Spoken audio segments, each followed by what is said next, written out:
the question is, or the understanding is, here we are in life. We are born, we start to live, the conditions of life. And then might be the question, well, here I am, here was my childhood, it was fun, it was open, loving, etc., my innocence. And then like, here I am now, what happened?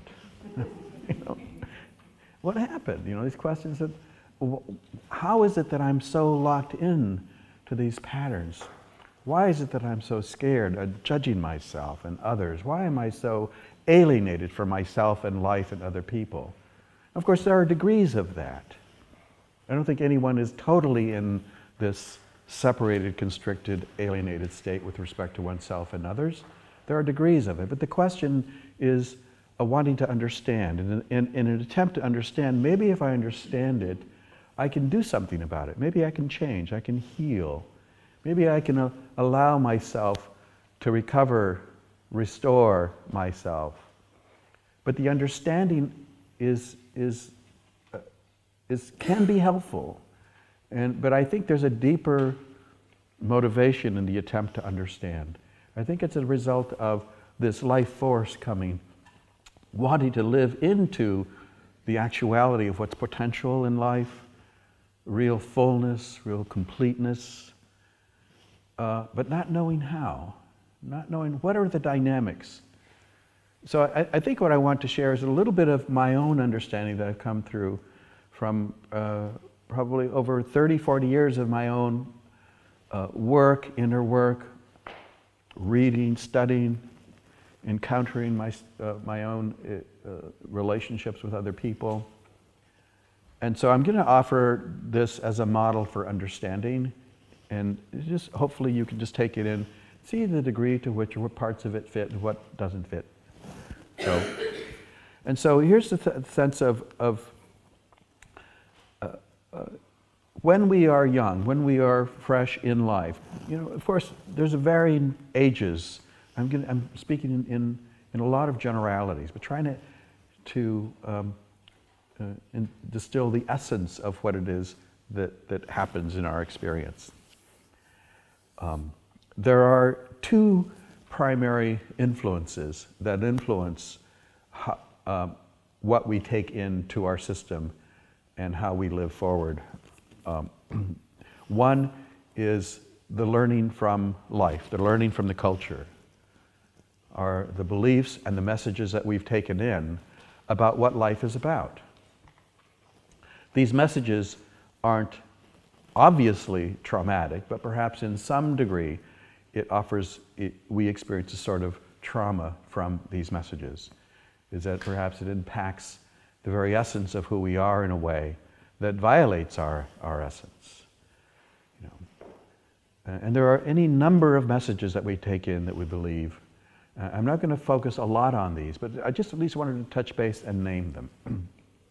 You know, the messages that we are given around, primarily just around domination and authority in all various forms. You know, we must listen to authority, we must submit and surrender to authority, follow the rules, whether they are family rules, religious rules, cultural rules, legal law. We must do this in order to be good, in order to avoid punishment, in order to thrive. And so this is a very general sense, and this gives rise to the notions of what is good and bad, right and wrong, and we must follow it. So we've taken these in around domination and authority, and these are all mixed in. We've taken in message around sexuality and sex, you know, message around what we ought to do and what we ought not to do, what's good and what's bad, what's right and what's wrong around sexuality and sex. We've taken in messages about money, about abundance, and we've taken in messages about all sorts of things. So just to name a few of what are these, it's important that we are aware of the kinds of messages that we take in, that we can come to a place where we have a freedom to choose what is more in alignment with perhaps what is the truth of our nature, what is the truth of an inherent human value, that may not be consistent with the rule. that may not be consistent with the notion of what is right and wrong. So I just wanted to acknowledge that this is a major influence of the human being coming into life. Family rules, family laws. And then there's another area I want to identify that perhaps is interwoven with the rules, the messages that we take in, the beliefs that we incorporate from what we're shown, what we learn. We don't know any different. We're innocent, so we take it in. We go, well, that must be right. And we either submit or rebel to these messages, or maybe a combination of both.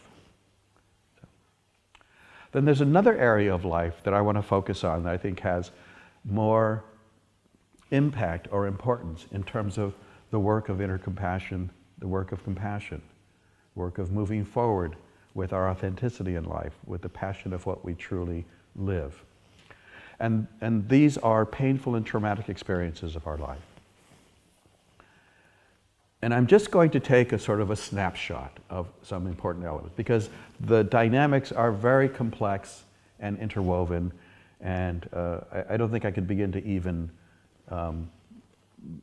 to express and explain or describe the whole interwoven dynamic of painful experiences in relation to life and how it impacts us. But I'm going to try to take a snapshot, naming that there's a whole range of very mild to almost non-existent trauma to moderate to medium to severe. Just sort of somewhere in the middle. I think we've all experienced painful and difficult experiences that have had an impact on us, and that somehow we still carry the results of that impact in our lives. So I want to sort of understand this notion. And so here we are as children. And let's just say, to understand the consciousness of a child, is that in our innocence there's a fundamental life force. And in this life force there are needs. There are longings in this life force. If we were to look at it not in terms of cognitive label of these, which is important at some stage, but look at it as an energy, that the energetic thrust of a child coming into life, which still is the energetic thrust that we have as adults, but just to understand the notion of traumatic and painful experiences, there's an energy that we can say is a yes. So we are born in our human beingness, it's a huge yes. It's a yes. And the yes goes two ways. Yes is I want to live, I want to thrive, I want to be alive, I want to play, I want to discover, I want to thrive, all of those. And then we have all been met with this yes in many ways. I don't know that anybody would be in this room unless you have met with a yes, supported. Yes, you are loved. Yes, you are seen. Yes, there is enjoyment. I will support you in your enjoyment. Yes, I will give you food so you have enough food. I'll give you enough clothing. You have medical care. This life force seeks support. This life force is met in its needs. There's a yes. And so this acknowledgement of how we have been met and how our needs have been supported is a very important piece to acknowledge. And then there's the other experience. The experience where the energetic yes has been met with an energetic no. I'm not saying a verbal no, but an energetic no. So the child says, here I am, yes. Look at this wonderful painting on the wall. I know you just painted it the other day with a fresh white paint, but what a beautiful canvas. And I have my indelible ink that I've just painted. What a wonderful opportunity. Yes. Of course, then the parent comes in and says, shock, ah! How could you? And then the punitive response comes from that. There's a possibility of any number of responses. Or even an energetic no can be experienced as, here I am as a child, and then very little or no acknowledgement. Very little seeing or meeting. I bring to you my experience, perhaps painful. I'm scared, I'm confused. I have pain that I experience with my brother, my sibling, my friend, or whatever. And I'm bringing to you my life force. And I met with the energetic no of stop your sniveling. You know, stop crying or I'll give you something to cry about. Or no, you've cried enough, now that's enough. Or even not even attending to, not even being seen, not allowed to feel fully. There are so many different versions of being met with an energetic no. So these are just a couple of examples. Verbal, physical, punitive responses to the innocence of being alive. Yeah. So something happens to the being. Something happens internally, subjectively. And this is what I've discovered for myself, and it's really been helpful for me to be aware of these different levels of responsiveness to the human being. I have a sense that there's at least some sense of universality to these patterns. And so there are energetic, feeling, sensation, thought responses to a traumatic no, to an energetic no. So let me say that the very first response when the energetic no has come in is some level of a shock. Sometimes this can be very subtle, but sometimes it's very strong and prominent. A shock. It's felt, it goes into the system, not even through the mind. The sense of, this is hitting me. And I feel it. There was an example in my own life that serves as a very clear example, because as I examined my experience in life, many experiences, this is one where this was very clear to me, and I often share this. It was in a school setting in relationship to a teacher when I was 8 years old. And I remember as a child having a great time with another classmate of mine. You know, out in the playground, we were coming in, lining in to go into the classroom after our recess playtime. And we were standing in line waiting for the teacher. And we were playing this delightful game of screaming at the top of our lungs at each other's faces. And I just, it was just so much fun. Just letting it all loose. Seeing the look on her face, and just my taking it in, and I go, wow. And I say, I can do better than that. And I started screaming at the top of my lungs, and she just stood there and took it, delighted. Probably also thinking she could do better than that. And so we went back and forth. Such fun. And then the teacher comes down the hall, walking. I had a sense that she kind of knew and heard what we were saying, and maybe a part of us took in that, oh, we better be quiet and settle down because this is not a proper way to act. So she walked down, and this is what I remember. I have no idea whether it's what actually happened, but I know this is part that actually happened, that I remember this part. She took us into the room. I remember she sat me down in front of the room. The students were sitting down in their desks. Her desk was in the front of the room. She sat me down directly across from her. And she looked at me. I was already kind of scared because I got the vibe that I did something wrong. So I was a little bit shaky. And so she sat me down and she looked at me in a tone, making direct eye contact with me, and didn't say in a loud voice, but she just said, in what I remember is a very harsh tone, "We don't do that. We don't scream at each other." And so, now look at, that's kind of maybe a fairly typical experience that perhaps we have as children. But I want to just share with you the experience of the sense of the pure subjectivity that received that. And so when I touched into the experience of that, the very first experience was one that is an indescribable, energetic, shock that left me shaky inside, shaky, trembling in my gut. And there was an actual shock. And then there's a part of me that doesn't understand this. I don't understand. What is going on? A kind of bafflement, befuddlement. Now this happens very quickly, and this happens almost all at once. What is going on? And then, if I really allowed myself to feel it, and I don't think I quite let myself feel it at the time, there was a deep, searing, emotional pain. Something that goes to the very core of my being. Shaken, something that goes to the very core of my being. And at the same time, there was the experience that I don't know that I can handle this.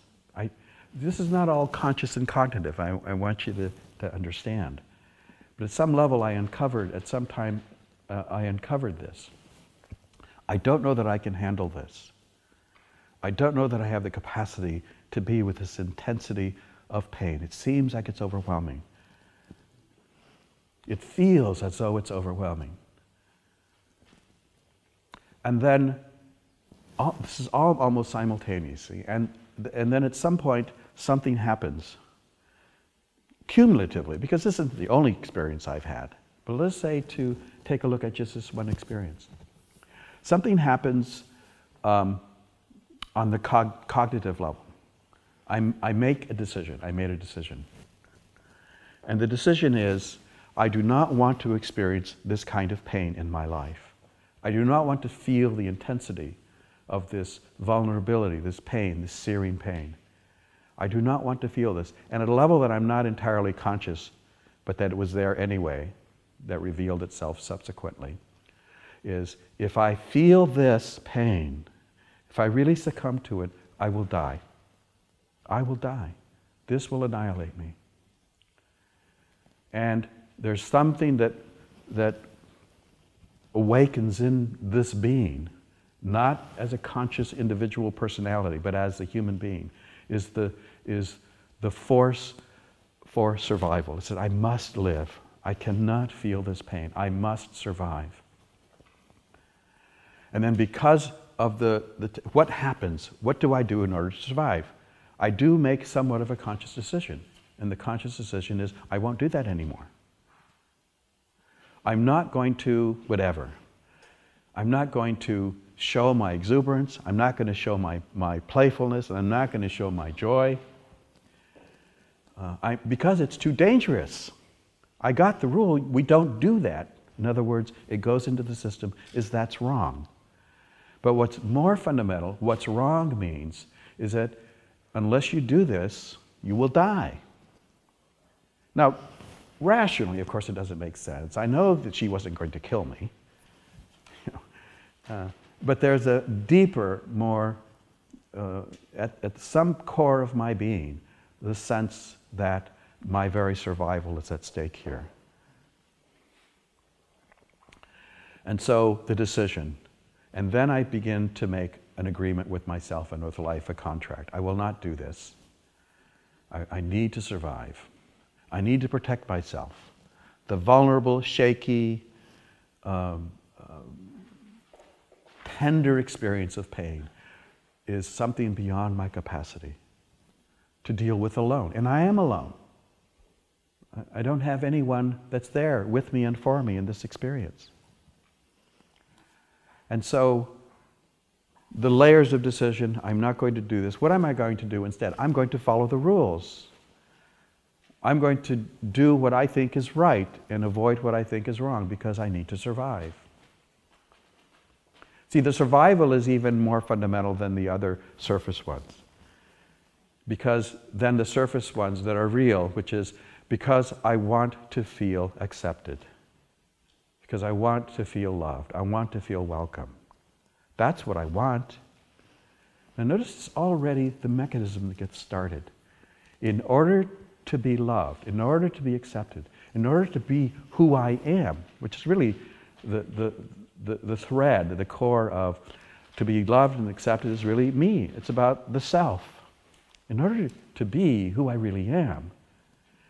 And the vehicle for that is love, acceptance, belonging. I need to do what's right. Can you sense the implications of this kind of a decision and avoid what's wrong? There's just tremendous implications of this decision to do what's right and to avoid what's wrong, to follow the rules. So that is a decision that I think has been very important for me to realize that in my very being, in my very system, somewhere constructed deeply in the pain, is the notion of right and wrong to survive. And then on top of that, the other layer is I start to create my views of life, my thoughts about, well, if this is what I experience, then this is what life is about. I create beliefs. I can't express myself. Who I am is dangerous. It's wrong. It's wrong. So it may be who I am is wrong. Maybe when it was just myself, I received this message, and for some reason, this seems to be the universal experience that creates shame. For some reason, what goes on in the survival mechanism of the being is the conclusion that I'm unworthy, that I'm wrong, that I'm not enough, that I'm unlovable, I'm not acceptable. And this does something very crucial to the being. Because then that is the dynamic of shame that starts. And the root of the word shame is sham, which has to do with hiding. Then I hide in my shame. I hide because I don't want to reveal myself, because if I reveal myself, you'll see that I am unlovable and I'm unworthy, that I am not good. And I can't reveal that part. I can't risk that. So I continue to hide in my shame. I continue not to reveal my authenticity, my life force. And how tragic that is, because when I protect myself from feeling the pain of disapproval or unlove, when I do that, I'm containing my very life force. I'm containing my authenticity. I'm containing my true nature, my aliveness. I contain that. And that, for me, is trauma. This, for me, is the experience of my wounded innocence. My wounded innocence. And then more beliefs are generated by the need to survive. These beliefs are part of, they're intended to survive, and they create a sense of protection. I'm protecting myself. Then I need to defend myself against what is perceived as a threat to my well-being. Someone says to me, oh, I don't think you did that quite right. And so what might be my first response? I feel this energy, this tension, this fear, this anger. The protection rises it up, says, what the hell do you mean you don't think I'm doing this right? What's wrong with you that you don't get it? So the protection defense manifests as aggression, counter-judgment, defending oneself, or it manifests as some kind of withdrawal. Oh, I guess he's right. I didn't do it right. What's wrong with me? I'll never get it right. So aggression or withdrawal are two of the primary mechanisms of when I'm operating from defense and protection. Then I create beliefs about life. You can't trust people. You can't trust men. You can't trust women. These beliefs then become this sort of complex dynamic of the medium and the filter through which I experience life. So because I am encountering life through this medium, I'm not directly experiencing life. I'm experiencing it through this filter. I get this input, someone says something to me that threatens something in me, I'm not even conscious of it, and I feel hurt or I feel angry. And the protective and defensive mechanisms are mobilized, and I just simply enact it. Someone says something to me, and I go, what nerve that person has. Look at all the work that I've done. And they're not even acknowledging me. Thousands of these kinds of reactions. I think you all know what your own version of it is. And so this is important for me to recognize that I am engaging and participating in this mechanism of protection and defense. And when I'm able to recognize it, this recognition has been very important, because then I know what to do. Then I know how to operate. Because I have a couple of primary choices when I'm engaged in this reaction. I'm reacting to life, and my choice is, if I don't know any better, and I think most of us kind of don't know any better, I'm making a huge generalization in life, in the world, then all I simply do is do what I know how to do. I enact it. I will continue the pattern of reacting, of judging myself, the other person, life, becoming discouraged, frustrated, hopeless. What use is it? I can't change anything anyway. I will continue to enact it. Maybe from time to time reading a book or going to a workshop or finding some temporary release, or maybe a significant release. I don't know. But the choice that I have is to enact it, to perpetuate this pattern of perpetual protection. It's me over and against life. Me and life. And over here, I'm alone. And this me over and against life is an energetic experience. The body feels separate. The being feels separate. So there's a separation, and this separation and the engagement in this cognitive, protective, and defensive mechanism that does have ties to the body in terms of how trauma lives in the body, neurobiologically, etc. I'm not denying that part of it. But there's something around that element and the cognition that keeps it intact. And so the choicefulness is around, can I begin to develop a process to come to this experience in a way that does not enact it, does not perpetuate it? Can I begin to do this? What is that way? What is that way? And the way that I have learned, and what I share, is a possibility of what we're doing here. Maybe there's a lot of other ways, but this is one of the ways that I've learned, is there is a pool of experience that I experience, that comes up, that when life hits me, when I'm in relationship to life, and what arises is this experience that is an experience of separation, is an experience of reaction. So then, what is required is that I need to create a relationship to this experience that's different than the relationship I've had, that I've learned. So there is a space, a domain that I call, it's my relationship to experience. It's not the content of experience that is important. It is important, but it's a secondary importance. If I focus on the content of experience, then I try to change my behaviors and my strategies. I try to change my words that I use. I try to do exercises. I read and think of these affirmations that might be helpful, all strategic, all actions, but somehow at the very core, there's the core of this deep patterning that has its grip on me. And in that relationship, it is the inner world that I want to turn around and meet by changing my relationship to what is arising in me. So I'm just going to pause for a second. I think I'm saying a lot for you all to take in. And I want to pause to think if I've said everything I want to say.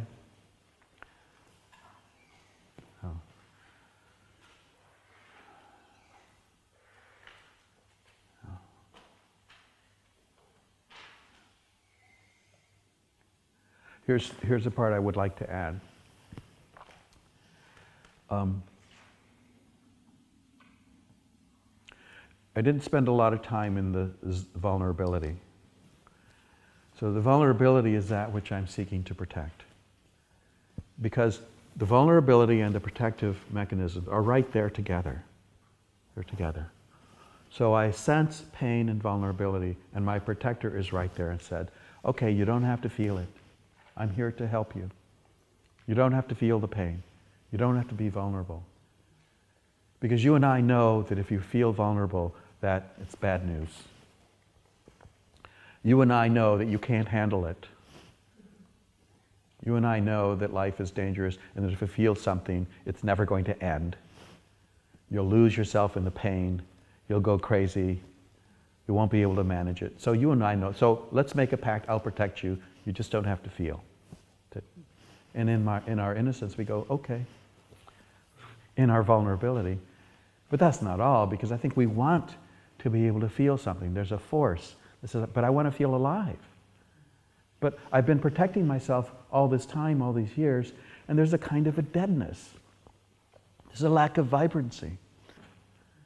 Because when I protect myself from my pain, I'm also protecting myself from feeling my joy, my aliveness, my vibrancy. I don't feel that. Because I don't speak up in a group because it's too dangerous. I had this so acute. It was I remember it being very young, a young adult, and that part of me was so scared I would shake. Just being in front of a person, sometimes I would just shake in my vulnerability. I had no idea. Why am I so scared? Why am I so self-conscious? But it was there in my system. This vulnerable, fragile, tender being is available to us. But I want to understand the mechanism of my protection in order to create the space that allows the natural movement, the natural creative movement that allows this process, allows the something to transform. When I'm engaged in my protective and defensive and survival strategies, it has certain characteristics. Talked about that the last couple of days. One is that it draws in. It's energetic, physical, sensate, in a contractive, tense, holding, denying, pushing down way. So it has a binding effect on my life energy, and I feel it in the sensations, various levels of gut, chest, physical tension, throat. I feel it with the contraction of emotions, that only a certain degree of certain kinds of emotions are allowed. Anger, frustration, sorts of emotions that are fed by the thought mechanism too. Hopelessness, helplessness. So there's a contractive sense of the physicality of certain emotions. And then my thoughts are contracted because they have this limited framework that is based on the duality, of the survival duality of right and wrong, good and bad. That's fed by the culture. That's fed by the notion that there is something right and wrong, appropriate, inappropriate, good and evil. And if you do something wrong, you will get punished. You deserve punishment of some form. Either legally, either God will punish you, your parents will punish you, your mate will punish you, by disapproval, by not liking you, etc. And so to be able to recognize the notion of right, wrong, good, bad, we learn in nonviolent communication, we call this the judging voice, the jackal, is the voice of my protector. And it has a tremendous amount of energy, tremendous amount of inertia that it doesn't yield very easily. So, and then there is a resolution to this. The resolution is, again, is the invitation, the growing, the cultivating of this possibility of coming to a completely different relationship to my inner experience. creating a compassionate space, open, inviting, with support, not pushing, but gently and patiently there is a presence. And we do this with ourselves, we do it in a community, whether it's one-on-one relationship or a community or group such as this, as we are here. That creates what we call a safe space, or perhaps a space of compassionate acceptance that says whatever arises in you is not judged, therefore you are not judged. Whatever pain or difficulty comes up, there is a space for it in you and in this space between us. We want to hear it, we want to feel it, we want to welcome this life force. All the elements within you, all of the elements that for so long I have marginalized, tried to get away, push it to the margins. Say, no, you are not good. No, you're depression. I don't want you because you're making my life miserable. No, you're my avoidance. You're my anger. You're my judging voice. I don't want you. I want to get over you. So that pushing everything to the margins is completely different than what we do in the space of compassion. The space of compassion can be expressed and lived in various ways,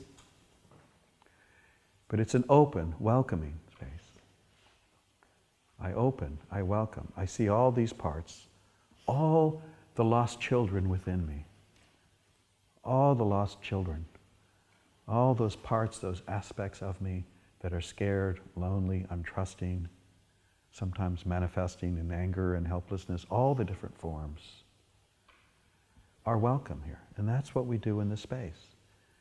We welcome, we listen. We said, I'm here. I won't go away. I'm not pushing you, but I'm here whenever you're ready to say what's in you. Say what you're feeling, say what you're scared about.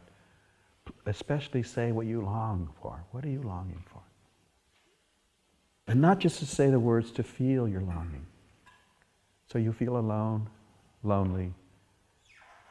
Invite the sensation of your loneliness, because in that sensation is your dear longing for what is precious. To be in life with these most private, deep, scary feelings, and to know, to feel that you're not alone with this. That someone, something, some presence is here.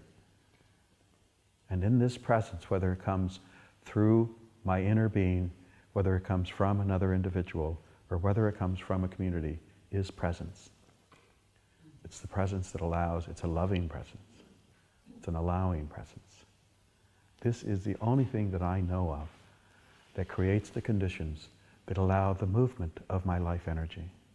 Because in my suffering, in that bound state, is life energy. This is the divine energy that's bound, that's imprisoned in the form of my traumatic constellation of holding.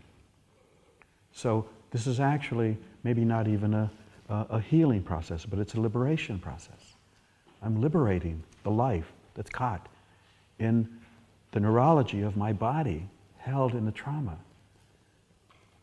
There's light in there. There's light that's contained.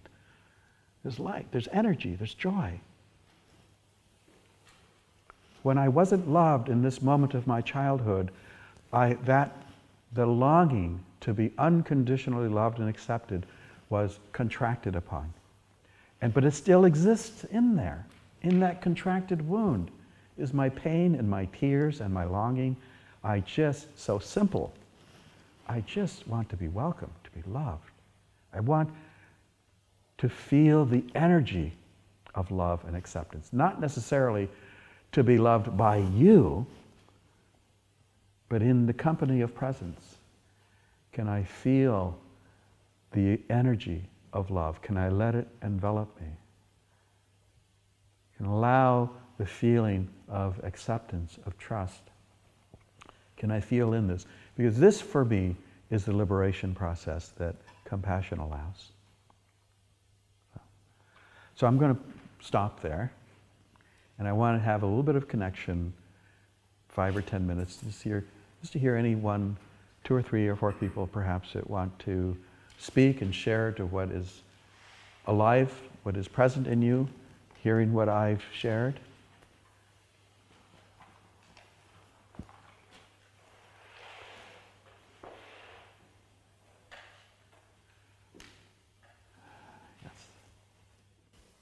So all of it was a great gift, and I'm looking forward to hearing it again. The thing I took, something you said right at the end, which is that the contraction that almost held that essence that was so valuable, and it's still there to be opened and found again, and that's just so wonderful. Yeah, beautiful. Thank you for that. Even as you say that, I want to just identify another dynamic. Because in some paths of whatever you want to call it, transformational spirituality, this contraction is viewed as an ego state that must be transcended. And there are some approaches that say that the ego, this part of us, is the dark side. And it keeps us bound and separate. And if we transcend it, then we will find liberation. So what I'm proposing is different than that. There's nothing in my experience that I want to transcend, and therefore meaning deny and push out of my experience. I want to invite it so that a different kind of transcendence takes place, that takes place through transformation and not through going above it or separating myself from it. It's a transformational process that goes through the experience and liberates that life energy that's within it. So just wanted to add that, stimulated in what you said, Paul. Thank you.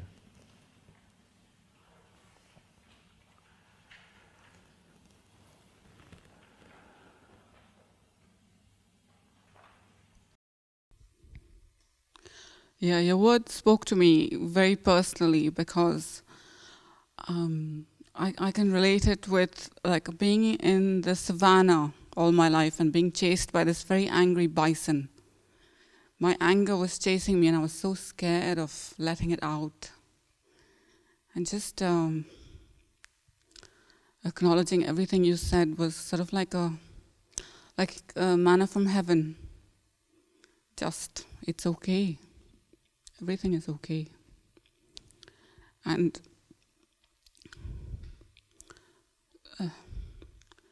the journey of learning to be friends with that part of me that was so angry and understanding the sadness has freed me on many levels. And so just so overjoyed to hear your work. Like, I don't have to deny it. It's not bad, it's not shameful. And if other people aren't comfortable with it, I can be. Just, thank you. Beautiful. Yeah. I'm so happy to hear how it awakens and resonates something in you that's very true. You don't have to deny it, yes, and even more than that, I welcome it, I listen to it, because there is an important life-serving message, energy, that it can give me. It gives me something. Yeah. I often think, I've asked myself, why does it feel so good to be heard, to be seen? Why does it feel so good to love and be loved? Just in terms of the self, let's just say in terms of the being. Of course, I've always known it feels good, and it feels good because we say, well, because a need was met, and that feels good. Let's not go any further than that. That's enough. And maybe it is enough. But for me, it wasn't enough to answer, it feels good because it feels good. In terms of the being, who I am, actually I think what feels good in general in life is it feels good because I step forward. I am more available. I am more alive. The self, that fundamental being that is the very source of all aliveness. I am seen, I am understood, I am accepted, I am supported. All of the other tensions fall away and I relax, And it's a space where I can be and where I can enjoy you in your selfhood, in your fullness, in your heart, in your light. You and me, being to being, self to self. This, for me, is a dream of life. This, the intention. And this is, for me, why it feels so good that when my values are fulfilled, when my needs are met, is because I and we step forward in the potential of being fully human together, enjoying our life together in communion, in collaboration, in fun, in co-creativity. Not always avoiding struggles, but through the struggles, we are there for each other. This is why it feels so good to me. Because the point of life for me is not to get over problems, to resolve problems, to achieve anything, but simply to be available, to live, to become present, to enjoy, to create together with you, so that there is a sort of communion, maybe not even a sort of, so that there is actual communion in the space in which we share that encompasses all of life, the natural world, all of those peoples that have been marginalized. I mean, I could say more and more and more. I'm on a run here, so I'm just the sense of the importance, the essence for me of the enjoyment of being seen and loved.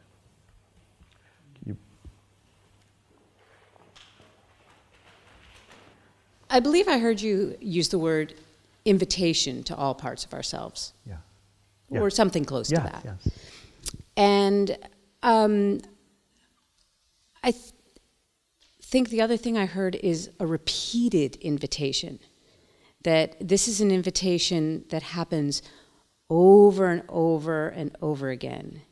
And that's kind of what makes it not a demand and not forced, is we continually invite this. Yeah. That's the voice of compassion, of presence.